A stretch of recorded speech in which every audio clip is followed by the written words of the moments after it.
Well, all right. Good afternoon here from the Bears Den.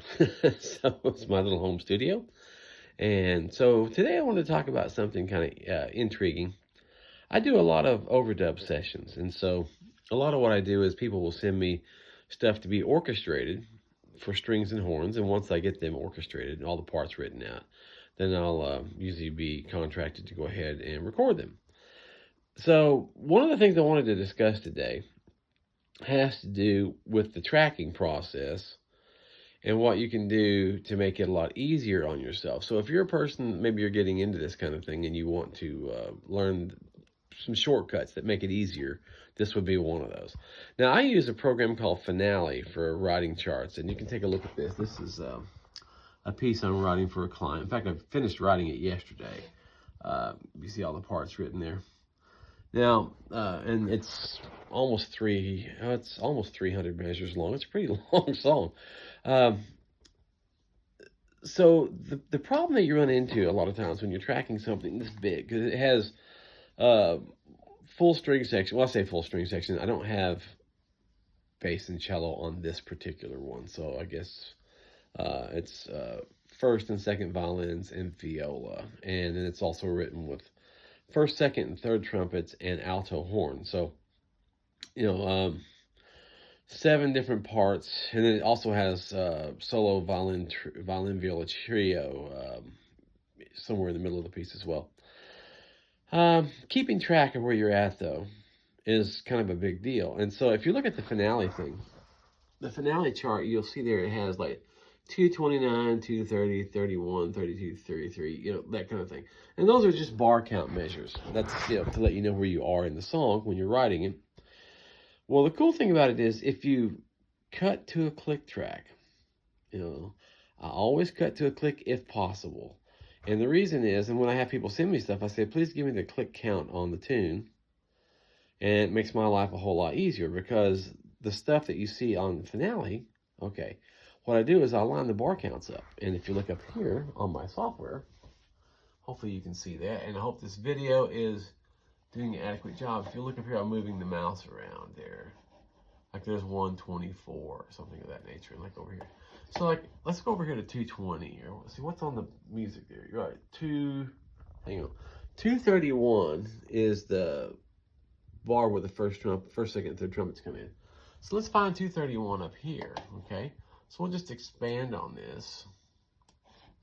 And let's go, there's 230, so let's find that. We'll expand on it. 230. And if you'll look, I just now finished recording all these. And I got to start the strings here after a while.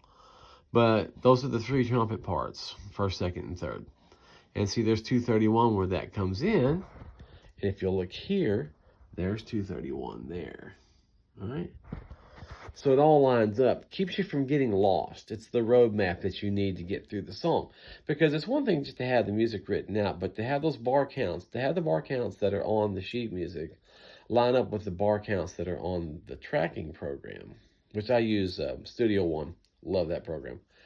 To have that line up like that, it makes it so much easier. You can just skip through and go to the parts that need to be recorded. You're not having to listen through and try to figure out where you are. It keeps you from ever getting lost. Makes it a whole lot easier. Just kind of wanted to share that with you. I did get some sad news recently that Finale, I guess, has gone out of business. And there's some other company that's picking up a lot of their customers. I haven't looked into the new company yet, so I don't know if I'm going to like it or not. Finale has been a great company all these years. I mean, I've been using them for, oh gosh, I don't even know how long. Because back in the old days, I used to write conductor scores with a pencil. And that was a lot of work. And of course, then I had a friend of mine that was a great copyist, and I'd send things to him to do copy work, and because his handwriting was like calligraphy, beautiful. But Finale kind of cut all the need for all the extra people out and made it so much easier on all of us that were writing charts, especially if we were doing it professionally.